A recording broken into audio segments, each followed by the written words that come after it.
somehow out of nowhere, whoever somehow feels the need to come out of, I don't know, this everyday affair, they have a way. That's it.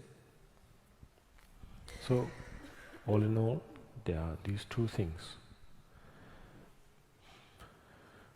Two things to keep in mind, and in order to somehow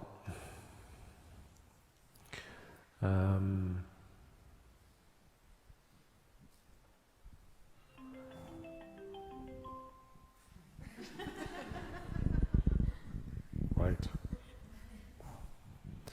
15 minutes to dinner. I think that's what it means. But I hope that most of you have taken the Sojong vow, so therefore dinner is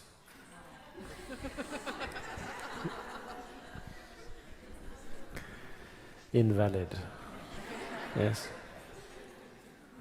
but not to some, I feel. You have failed.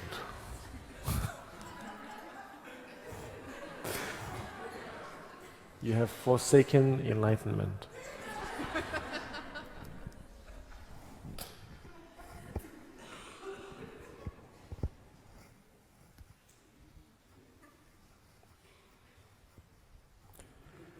Yeah, so there are these two things.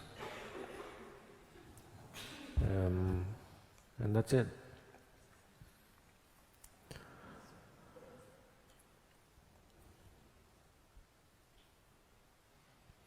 Well, that was one question. Well, I suppose last question. Well, you can probably. Sorry? Of course, if you'd like to ask a question, but Yeah. I can ask as well, if that's okay. Yes. Thank you. I have a question about the Chenrezig practice. Yes. Okay. I'm hoping that the answer will apply to other practices as well. It is about the absorption stage. Yes. So, in other meditations, I have an idea of what to do. Focus my mind on an object. But in this sort of the dissolution and then the subsequent meditation, I'm not quite sure how to approach it. Yeah. Okay, so that'll be our last question. And yeah, I'm glad you asked that question. Absorption, I think what it, if I understand it well, the absorption aspect of it is not to make it sort of despicable or taboo, but it's basically the practice of death. Yeah, it's not in any way dark or grim as we think at all. It's just about finding a way to be okay with death. That's it. And that's the thing. Whether it's half an hour, 5 minutes, 1 hour, a retreat, doesn't matter. All in all is the intent of this session is to sort of recreate the whole process of coming into life and coming into death. Yeah. That's the whole point of it, so that we get used to it. Not used to it in a way that it becomes boring, but we get used to it in a way that it becomes hopefully exciting. Yeah. Hopefully as exciting as venturing into something new, having a very exciting journey sort of thing. So therefore, with that intent, then hopefully when our so-called physical state comes to its depletion, like battery, let's say, that we are not surprised. And in fact, we are as excited as we are coming to the conclusion of a story, coming to the conclusion of a play.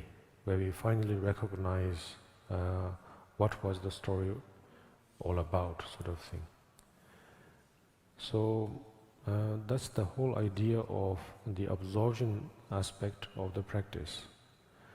Whether it's explained in a more sort of in a grand way or not, the whole point of the absorption aspect is really, really about that.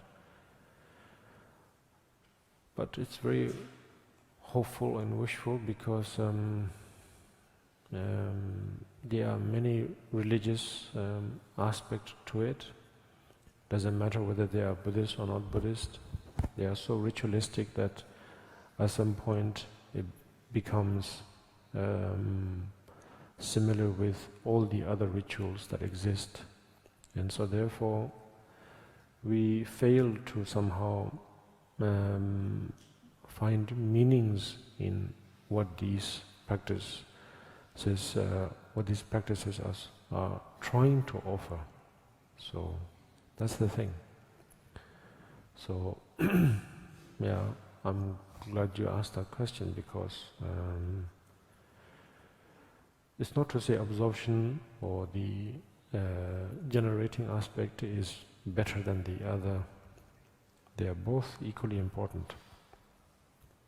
But the idea, as we say, motivation is so important, yes? That's why we talk about the Bodhisattva attitude a lot, over and over again, is because that attitude is so important. Attitude into why and how we enter into either the generation or the absorption is so important. Because it's through that attitude that it makes the whole thing enjoyable.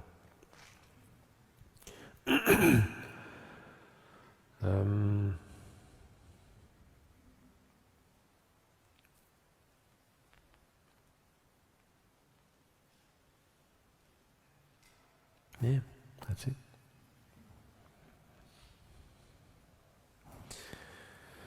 Well, then now we will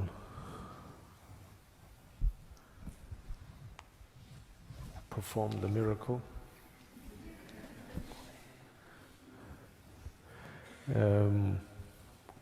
With the melody and everything. The whole jing bang.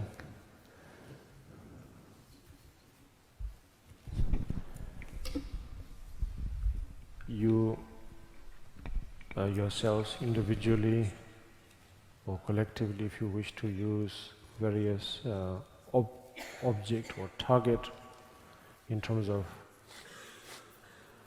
to charge yourself up in terms of a motivation, you're free to use whatever you like. In terms of current crisis, personal issues, health matters, either man-made or non-man-made problems, we are free to use any of those, just so that we become melty. I know I'm trying to, actually, having said that, is trying to disrespect the various forms of tragedies that are occurring. It looks that way.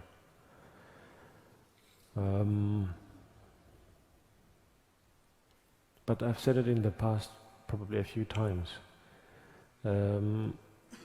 The purpose of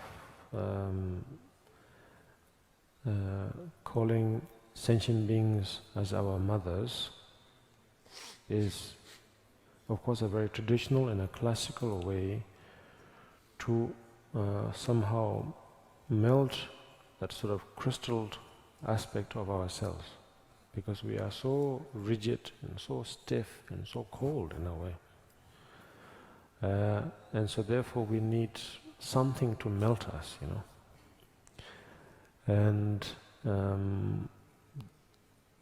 so tragedies, any form of tragedy are not in any way to be abandoned, not in any way to be disregarded, but to be really embraced as close as possible to one's heart, because that's where we need the most melting.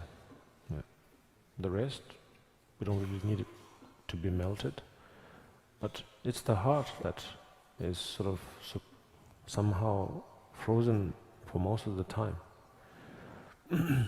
The more misuse of concept, the more misuse of ideas, the more it sort of restricts and stiffens the heart. And so therefore, such as anger and any of the afflictive emotions, what they they all have a quality to it, but nevertheless, when they are misused, then they become exactly as they are labeled, afflictive emotions. Each of these events turns into afflictive emotions, and as a result of it, it causes, in short, heart attack. Spiritual heart attack, non-spiritual heart attack, heart failure, and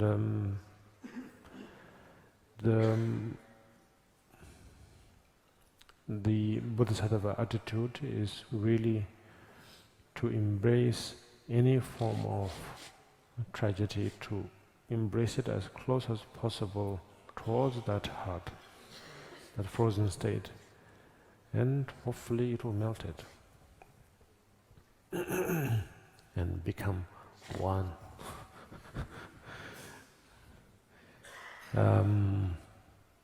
In the most respectful way of putting it is to become one with the so-called guru, but putting it in a more grounded and mild way is to melt with the sentient being, sort of thing. Yeah. Same thing, just different labels and different projection. At the end of the day, it's the same thing. So, hopefully, through this practice and meditation, we will be able to do just that. That Chandrazika is not just some holographic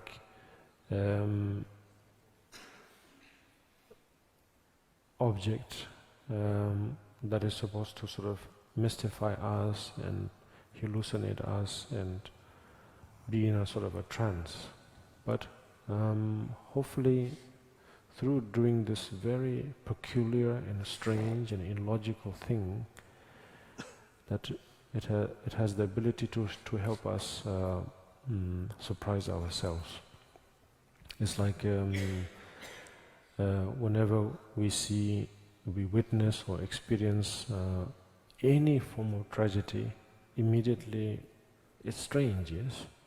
That instant, that moment, that news is very strange. It's not supposed to happen. He or she is too young to die, or that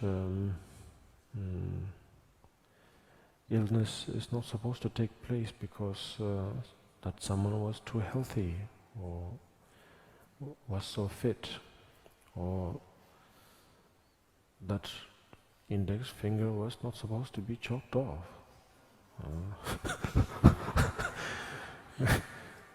That was the best feature of that person.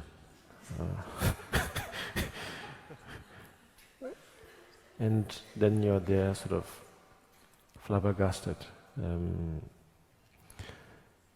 So it's the same thing. The reason why it's so colorful, these practices, these rooms, is not to sort of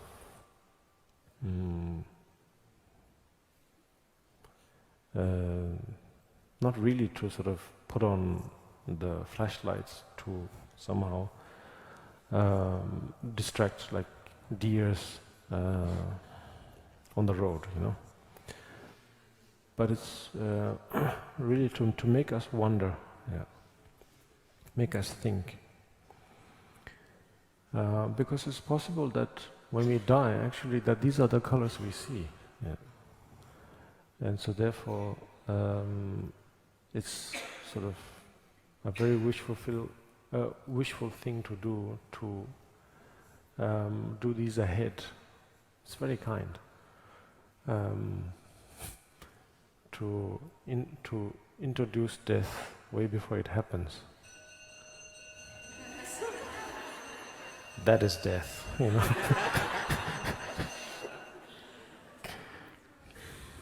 Paycheck.